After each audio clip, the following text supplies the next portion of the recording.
और देखिए 3 पड़ोसी देशों में प्रताड़ित जो गैर मुस्लिम है उनको भारत में नागरिकता मिलने का रास्ता बिल्कुल साफ हो गया है। मोदी सरकार ने भारत में शरण लिए ईसाई, हिंदू, सिख, जैन और बौद्ध धर्म के शरणार्थियों को नागरिकता देने वाला सीए कानून लागू कर दिया है। उसके बाद देखिए कैसा जश्न मनाया जा रहा है। जी हां, अमित शाह ने कहा कि प्रधानमंत्री मोदी ने अपनी प्रतिबद्धता निभाई है। वहीं इस कानून के लागू होने के बाद देश भर में रह रहे 3 पड़ोसी देशों के शरणार्थियों के बीच जश्न का माहौल है। हम आपको तस्वीरें दिखा रहे हैं, दिल्ली, भोपाल, इसके अलावा कोलकाता, पश्चिम बंगाल की तस्वीरें भी हमने आपको दिखाई, जहां जश्न मनाया जा रहा पूरे देश में।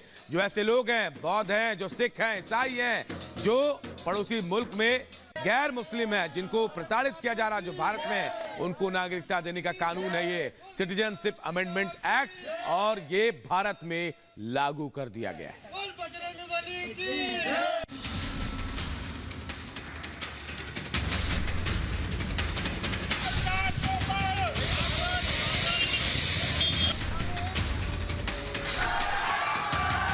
सीए लागू होगा, इस देश का कानून है, इसको कोई नहीं रोक सकता। खत्म हुआ इंतजार, आ गई वो घड़ी जिसका बरसों से था इंतजार। आखिरकार सीएए कानून को लागू करने की अधिसूचना केंद्र सरकार ने जारी कर दी और खबर मिलते ही देश के अलग अलग हिस्सों में पीड़ित शरणार्थियों में खुशी की लहर दौड़ गई। जरा गौर से देखिए जश्न की ये तस्वीरें। चाहे बंगाल हो या दिल्ली, भोपाल हो या जोधपुर, सीएए की अधिसूचना जारी होते ही लोग झूमते गाते नजर आए। पश्चिम बंगाल से लेकर पाकिस्तान तक सीएए कानून के लागू होने का जश्न मनाया गया।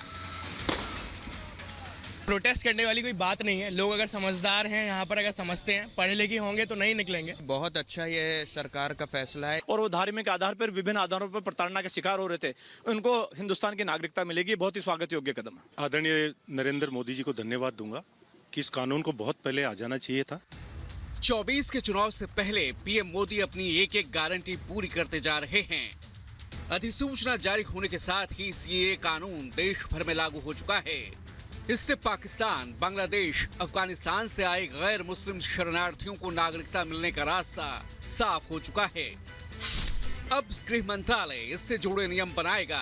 नियमों के लिए सरकार का पोर्टल तैयार है। मोदी सरकार ने सीएए पोर्टल लॉन्च कर दिया है। नागरिकता देने की प्रक्रिया अब शुरू हो जाएगी। पोर्टल पर पात्र लोग ही आवेदन कर पाएंगे। 3 देशों के अल्पसंख्यकों को इससे फायदा होगा और सीएए के तहत इन्हें नागरिकता दी जाएगी। सीएए ऑनलाइन पोर्टल को रजिस्ट्रेशन के लिए तैयार कर लिया गया है। केंद्रीय गृह मंत्रालय ने इसका ड्राई रन भी करा लिया है। इस पोर्टल पर आवेदन कैसे कर सकेंगे, अब इसके बारे में भी जान लीजिए। दरअसल आवेदन ऑनलाइन होगा। आवेदक को बताना होगा कि भारत कब आए। पासपोर्ट या अन्य यात्रा दस्तावेज ना होने पर भी लोग आवेदन कर पाएंगे। इसके तहत भारत में रहने की अवधि 5 साल से अधिक रखी गई है। लेकिन सीएए की अधिसूचना जारी होने के साथ ही इस पर सियासी शोर भी जोर पकड़ चुका है। जहां बीजेपी गारंटी के पूरे होने का दावा कर रही है, तो वहीं विपक्ष का आरोप है कि बीजेपी ध्रुवीकरण की सियासत कर रही है। पहली बात तो यह है, इतना विलंब क्यों किया? अगर विलंब किया तो चुनाव के बाद क्या दिक्कत थी? उनका एकमात्र उद्देश्य होता है हर मुद्दे को हिंदू मुसलमान में बांटो। धर्म के आधार पर यह तय किया जाएगा कि कौन नागरिक बन सकता है, कौन नहीं बन सकता है। मेरे मत में ये भारतीय संविधान के खिलाफ है। हिंदू मुसलमान करेंगे, भारत पाकिस्तान करेंगे, भारत बांग्लादेश करेंगे।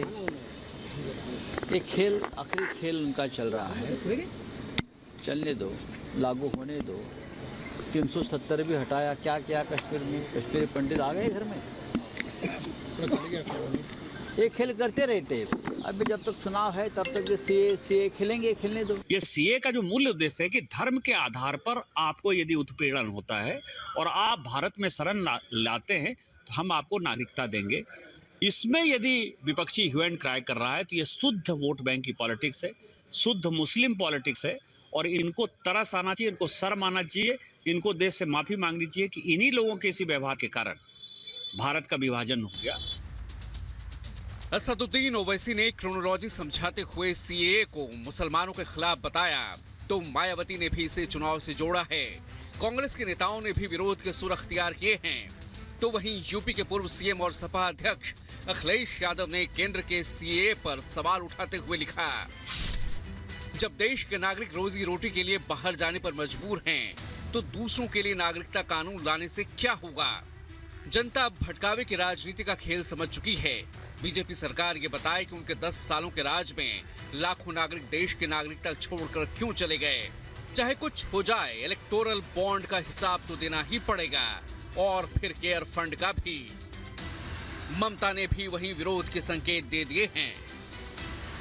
मैं आज बोल दिया कि एक बीजेपी का इलेक्शन पब्लिसिटी है, नथिंग इज देयर। तो 20 साल में एक कानून पास हुआ था, उसका बाद 4 साल बीत गया, लेकिन अभी चुनाव जब आते हैं एक कुछ गाप गप करते हैं, ये भी एक गाप गप है, लेकिन असली फायदा किसी को नहीं मिलेगा। देखिए, आदरणीय गृह मंत्री जी ने पहले ही बताया था कि लोकसभा इलेक्शन से पहले सीएए का रूल्स रेगुलेशन चालू हो जाएगा, तो चालू हो गया। हम जो बोलते हैं वो करते हैं। अब किसी की इससे तकलीफ नहीं है, सब आनंद में है, लेकिन हमारे मुख्यमंत्री को नींद नहीं आ रहा है, यही तकलीफ है उनको। कांग्रेस और उद्धव गुट भी खुलकर मैदान में उतर गया है और मोदी के फैसले को चुनावी बता रहा है।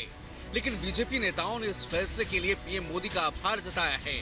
दिल्ली में कल बीजेपी केंद्रीय चुनाव समिति की बैठक में सीएए की अधिसूचना जारी होने के बाद पीएम मोदी का अभिनंदन किया गया और गारंटी को पूरा करने की बधाई दी गई।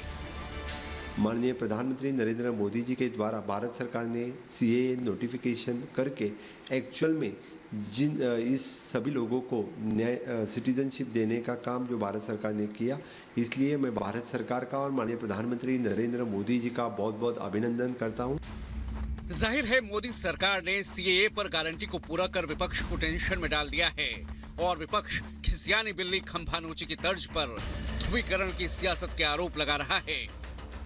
Bureau report, Republic Bharat.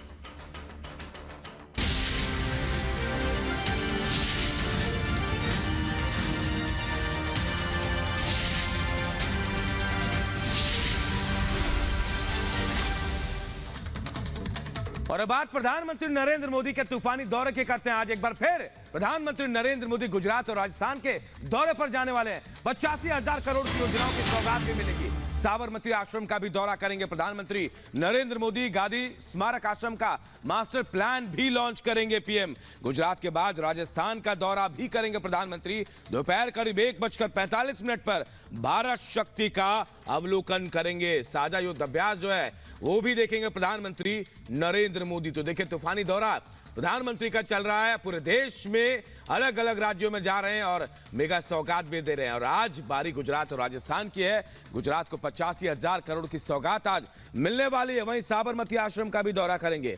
Gandhi स्मारक आश्रम के मास्टर प्लान को भी लॉन्च करेंगे पीएम मोदी। तो वहीं गुजरात के बाद राजस्थान का भी आज ही दौरा है। और दोपहर 1:45 पर बताया जा रहा है कि प्रधानमंत्री नरेंद्र मोदी जो है वो राजस्थान पहुंचेंगे और शक्ति जो युद्धाभ्यास चल रहा है उसका अवलोकन करेंगे।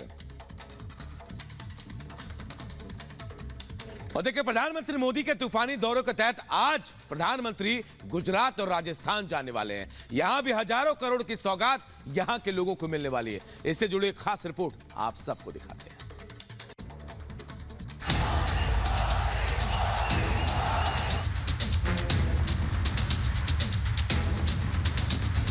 ताबड़तोड़ दौरा और सौगातों की बारिश। पीएम मोदी लोकसभा चुनाव के अधिसूचना जारी होने से पहले जबरदस्त एक्शन मोड में हैं। पीएम मोदी अपने वो हर काम निपटा लेना चाहते हैं जिसकी शुरुआत उनके कार्यकाल में हुई। साथ ही 2047 तक विकसित भारत के लक्ष्य को हासिल करने के लिए विकास योजनाओं के शिलान्यास का सिलसिला भी बदस्तूर जारी है। 19 में भी जो हमने शिलान्यास किए वो चुनाव के लिए नहीं किए थे। आज उसको धरातल पर उतरते हुए देख सकते हैं, उद्घाटन कर चुके हैं।